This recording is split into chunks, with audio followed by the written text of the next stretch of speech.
Chapter 18. A Revealing Translation.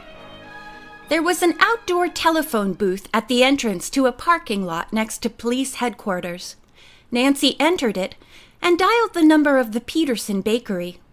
To her delight, she learned that her old friend was home from the hospital and would be glad to see her. When George heard this, she said, "You're running a shuttle service between River Heights and Mapleton." Bess giggled. "With side trips to Stanford and Sandy Creek." "Don't plan on staying home long," Nancy warned them. "I may need you tonight." "Tonight?" Bess exclaimed. "I was counting on giving myself a shampoo and—" "Whatever it is," George interrupted. "The Swenson Raybolt mystery is more important." "Well, I'll stick by you, Nancy." "And I will, of course," Bess declared. "But please get this mystery solved soon, so I can catch up on a few things." "Like what?" George asked. "Well, I've postponed a nice date 3 times already," Bess said. "I was to go out with Jeff Allen tonight, but I'll put it off again." "Nancy, where will we be going?" Nancy said this would depend on what she learned from the diary. When the girls reached River Heights, Nancy dropped off Bess and George at their homes, then drove to the Peterson bakery. She learned from the counter clerk that the owner was upstairs in his apartment, and the woman showed Nancy the stairway to the 2nd floor.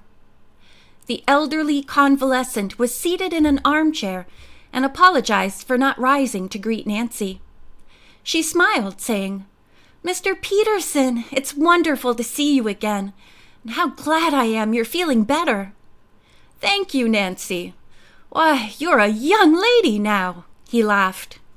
"I remember you as a little girl, always objecting to the ribbons Mrs. Gruen put in your hair.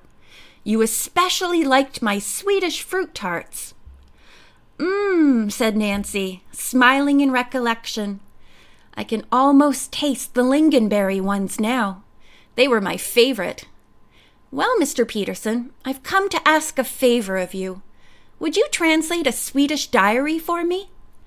"It would give me great pleasure. I am very much interested in diaries. Many secrets of history have been unraveled by diaries that were uncovered some time after the writers' deaths." "I never realized that," said Nancy. "In many cases, this is true of the personal journals the famous people kept," the baker explained. "Take Queen Victoria of England, for instance. Pictures of her and the complicated politics she was forced to play make her seem like a very stern old lady. But she left a diary telling of her life as a young queen and mother of small children that gives a very different idea of her. She was gay, loved to dance and give very elegant parties." "How interesting!" Then, of course, there were other diaries set down by great men of history. For example, George Washington's well-kept account of his life. One section tells of a journey from Washington to Philadelphia, which took 5 days. He also told of a gift of mules to him from General Lafayette for his farm. One of the most important diaries was that of Christopher Columbus, who kept a record of his entire journey from Palos in Spain to our continent. Did you know, Nancy, that when he saw the shores of Cuba, he thought it was Japan? Nancy laughed. "I guess the old mariners made some amazing mistakes." "What is more amazing is how they managed to get back home," said Mr. Peterson.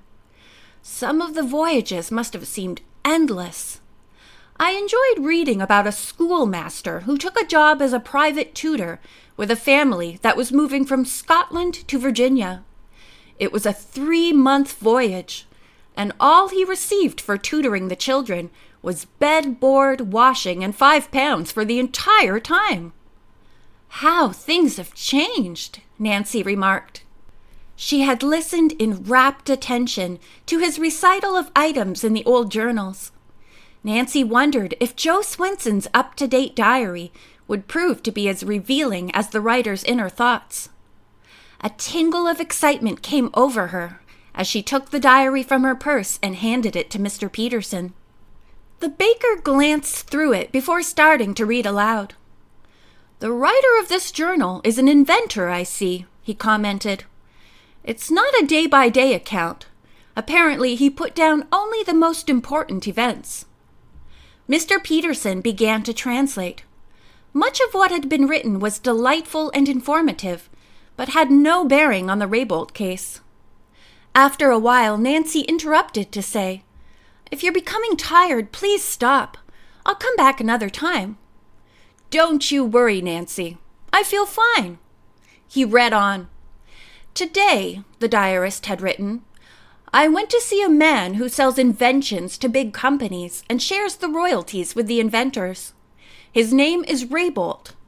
Tomorrow I shall take him my drawings and typed instructions for the electrochemical process and machine, which will put a special ceramic finish on steel to resist high temperatures." Mr. Peterson turned the page and translated a description of the meeting, during which Mr. Swenson had handed over everything to Felix Raybolt. He had been given a check for $500 and the verbal promise of a 50-50 royalty split in the future. "Mr. Raybolt," Mr. Peterson translated, "is a very shrewd man. He confided to me that he didn't keep all his important papers and money in bank safe deposit boxes. He has a secret hiding place in his house, known to no one but himself. Just a minute," Nancy cried out. "Please translate that part again about the secret hiding place." To herself, she added, "Maybe that's what Mr. Swenson meant when he said, 'The book you have may help.'" Mr. Peterson complied with Nancy's request, then looked up and smiled. "You see a mystery here?" "Indeed I do, and one that ought to be solved.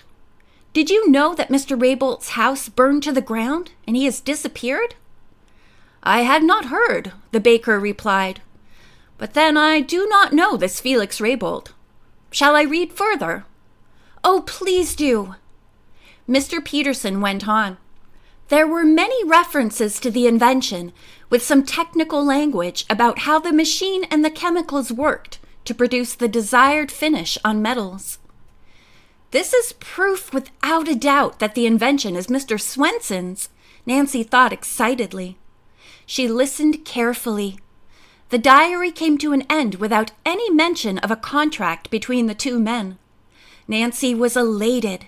Joe Swenson had a good case against Felix Raybolt. She was eager to talk over the whole matter with her father. "Mr. Peterson," she said, taking the diary, "you've been a tremendous help in this mixed-up mystery. Thank you very much." "I'm glad to have been of assistance," the baker replied. "The reading was most enjoyable. This writer of the diary is well educated and clever." Mr. Peterson smiled. "But he does not sound like a very good businessman. I presume that is why he is in some kind of trouble." "That's exactly it," Nancy answered. "And you will get him out of the trouble," the baker said. He chuckled.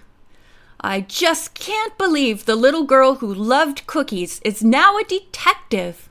Nancy laughed, shook Mr. Peterson's hand fervently, and took her departure. Wishing to see her father at once, she went directly to his office. Mr. Drew was about to leave, to be gone until later that evening. "I can see you for about 5 minutes, Nancy," the lawyer said. His daughter told Mr. Drew as quickly as possible what she had learned, and he agreed that the inventor had a good chance of winning his case, if Mr. Raybolt could be found. "So far, the police haven't a clue to his whereabouts, Nancy. I believe you came nearer to capturing him than anyone else has. It's too bad he moved out of that cabin." "And worse, that he has disappeared into thin air," Nancy replied. "But I'm not giving up." "That's the spirit," her father said affectionately. "Well, best of luck. And when you see Mr. Swenson, tell him not to worry." Nancy drove home slowly as she tried to figure out the puzzle. When she reached the house, Hannah Gruen was taking a few minutes' rest and sipping a cup of tea. Nancy joined her and told of the most recent happenings. "My goodness," said the housekeeper. "You've done several days' work in one. Now you must relax." Nancy hardly touched her own cup of tea. She sat staring into space, and understanding Mrs. Gruen did not interrupt the young sleuth's train of thought. Suddenly, Nancy cried out, "I've just figured it out!" "Figured out what?" "How to trap Felix Raybolt!" End of chapter 18.